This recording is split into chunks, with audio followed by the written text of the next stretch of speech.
Assalomu alaykum qadrli YouTube kuzatuvchilari va guruhimiz a'zolari. Bugun sizlar bilan yana bir ingliz tilidagi qiziqarli mavzular guruhiga kiruvchi kiyimlar mavzusini o'tamiz. 27-darsimiz. Darslarni boshlaganimizga ham 27 kun bo'libdi. Demak, mavzumiz clothes, kiyimlar mavzusi. Ya'ni kiyimlarni 4 faslga bo'lib o'rganamiz. Hozir birinchi o'rganadiganimiz yozgi kiyimlar. Summer clothes hisoblanadi. Xo'p, birinchi rasmda ko'rib turgan kiyimimiz bu futbolka. İngiliz tilida bu t-shirt deb nomlanadi. T-shirt. Ya'ni futbolka ma'nosi futbolka kiyim. Xo'p. Mana bu yerda house ichiga talaffuz qilinishi mana bu yerga ingliz tilida t-shirt deyiladi. Nima sababdan t-shirt deyiladi? Kim biladi sababini? Yaxshilab kiyimga e'tibor beramiz. Bu T shaklidagi kiyim. Ya'ni T shaklida mana e'tibor berishingiz mumkin. T. O'shaning uchun t-shirt, futbolka. Yaxshi, keyingi kiyimimizga o'tamiz. Mana bu yozgi kiyimlardan keyingisi bosh kiyim hisoblanadi. Bu ingliz tilida cap deyiladi. Cap talaffuz qilinishi shunaqa. Cap, kepka. Boshni quyoshdan himoyalovchi kiyim kepka. Cap. Yaxshi, mana shunaqa kiyim, cap deyiladi. Cap. Keyingi kiyimimiz bu shortik. Ingliz tilida shorts deyiladi. Nomlanishi o'xshab ketadi bir-biriga. Shortik, shorts. Shorts. Har doim ko'prikda bo'ladi, chunki buni ikkita tomoni bor, e'tibor beramiz. Shuning uchun har doim ko'prikda bo'ladi, ikkita tomoni. Bu shortik. Shorts. Shortik. Keyingi kiyimimizga o'tamiz va bu yozda ko'pchilik kiyadigan sandals. Sandallar. Sandals. Sandallar. Okay. Sandals. Va yozda quyoshdan bizga himoya uchun kerak bo'ladigan bu nima? Umbrella. Ya'ni talaffuzi umbrella, soyabon. Soyabon. Umbrella. Soyabon. Yaxshi, demak soyabon. Mana bunimiz bosh kiyim. Bu ham yozda ko'pchilik kiyadi. O'zbekistonda mashhur emas, lekin Angliya davlatlarida mashhur. Shlyapa. Hat. Shlyapa hisoblanadi. Hat. Shlyapa. Mana bu kiyim emas, endi shunaqa nima qilinadi? Ko'zoynaklar, quyoshga qarshi. O'shaning uchun sunglasses. Mana bular o'zi glass, oyna deyiladi. Sun quyosh. Quyosh ko'zoynaklar. Sunglasses. Sunglasses.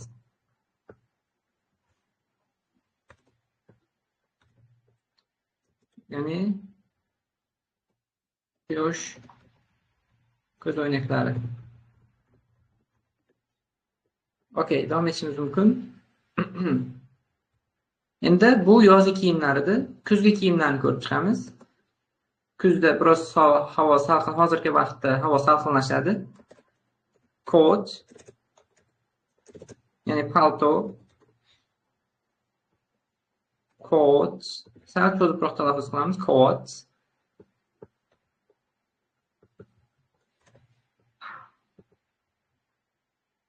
Ya'ni talaffuz qilinishi bu coat, palto. Palto hisoblanadi. Ko'rib olishimiz mumkin, mana coat deyiladi bu. Keyin onlayn testlarni ishlashda ham shu rasmlarga, nomlarga e'tibor qaratamiz. Onlayn testlar ham ishlaymiz. Mana bu shim. Har doim mana shu ikkita qismga ega bo'lgan kiyimlar ko'plikda bo'ladi. Trousers. Bu shim degan ma'noni beradi bizga. Talaffuz qilinishi trousers.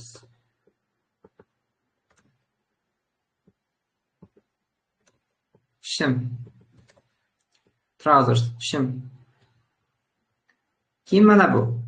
Ikkita nomi bor buni. Biz nomlashimiz mumkin. Sneakers deb nomlashimiz mumkin yoki trainers. Ikkita nomi bor.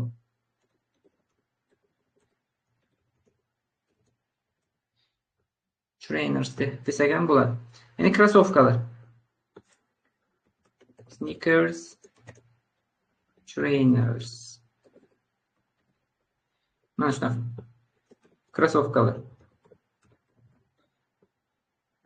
Sneakers, trainers demak inglizcha haqiqiy yoziladigan varianti qavs ichida talaffuz qilinishi va tarjimasi krossovkalar. Yaxshi. Keyin mana bu qo'l soati. Watch deyiladi. Clock u ilinib qo'yiladigan soat, qo'l soati watch. Soat. Qo'l soat. Watch. Inglizchasi talaffuz qilinishi, o'zbekchasi qo'l soat. Keyin ko'ylak. Bu t-shirtdan, T shaklidagi t-shirtdan farqi bu faqat short bo'ladi. Ko'ylak. Erkaklar ko'ylagi bu, short.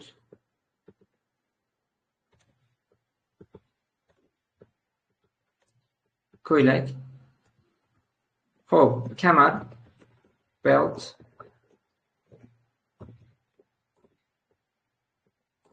Kamar, belt.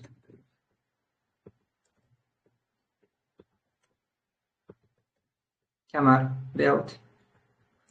Paypoqlar. Demak, socks. Paypoqlar. Socks.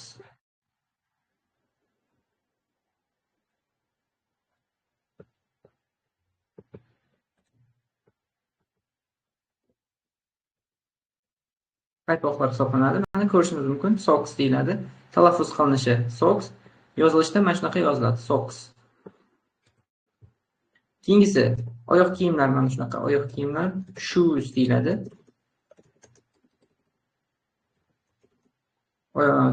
Poyabzallar hisoblanadi. Poyabzallar shoes.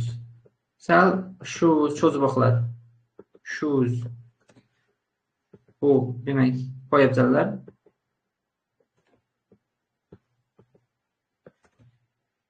Poyabzallar. Xo'p, mana ayollar ko'ylagi dress. Ayollar ko'ylagi dress hisoblanadi. Mana ko'rishimiz mumkin. Dress.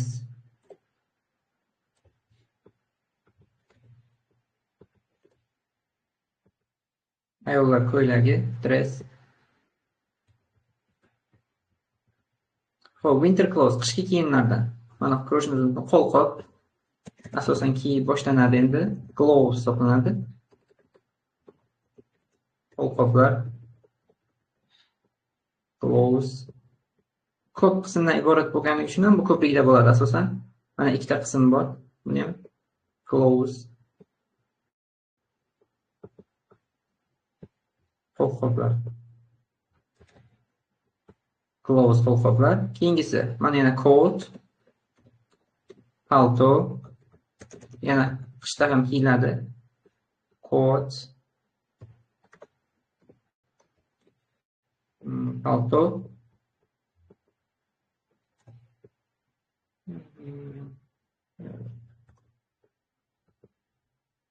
Palto.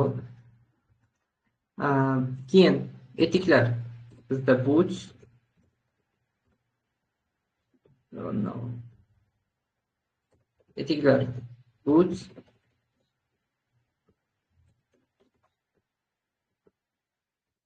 Etiklar boots. Mana etiklarni ko'rishimiz mumkin. Boots. Sharf bor. Bu scarf deyiladi. Scarf. Sharf degan ma'nosini bildiradi. Mana sharf, scarf.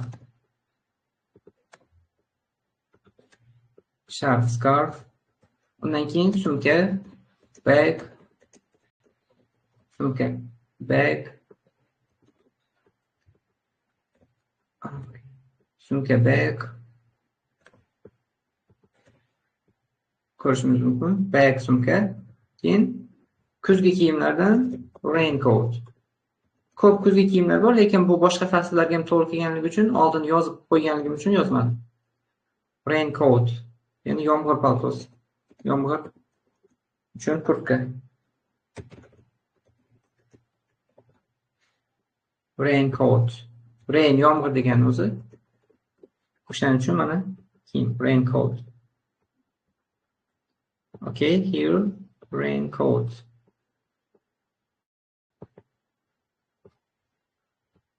Yomg'ir uchun kiyim. Okay. Keyin taqinchoqlarni o'rganamiz. Bu accessories deyiladi ingliz tilida. Accessories, taqinchoqlar. Uzuk. Bu ring. Uzuk deyiladi.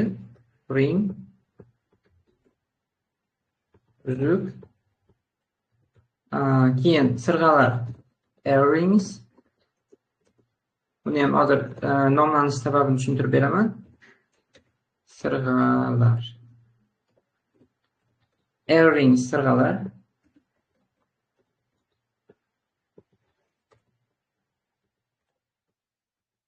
Mana. Demak, ear degani quloq degani, ear quloq, ring uzuk. Ikkita bo'lganligi uchun lar qo'shimchasi qo'shiladi. Shu bilan quloqqa taqiladigan uzuklar, ya'ni sirg'alar bo'ladi. Bu necklace, bo'yinga taqadigan taqinchoq hisoblanadi. Necklace. Bo'yin tumor degan ma'noni bildiradi. Bo'yin tumor. Bo'yin tumor. Necklace. Necklace. Bo'yin tumor.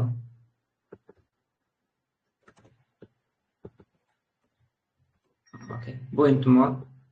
Necklace. Bo'yin tumor. Keyin qo'lga taqadiganimiz bracelet hisoblanadi. Bracelet. Qo'lga taqinchoq yoki bracelet deb qo'ysak ham bo'ladi. Bracelet. Mana shunaqa holat so'zlar. Mana. Demak, mana shular bugungi kiyimlar mavzusida o'rganishimiz kerak bo'lganlari edi. Agar videoni yana qaytadan boshdan videoni ko'rayotganda yozib bo'lib yana qayta ko'rib chiqsangiz ancha esda qoladi. Va hozir endi reading mashg'uloti bilan shug'ullanamiz, ya'ni o'qish mashg'uloti bilan shug'ullanamiz. Bugun kiyimlar mavzusida savollar bormi? Kiyimlar mavzusidan savollar bo'lsa marhamat. Agar kiyimlar mavzusidan savollar bo'lmasa, video darsni tashlab beraman, PDF shaklida ham. Keyin hozir readingga o'tamiz.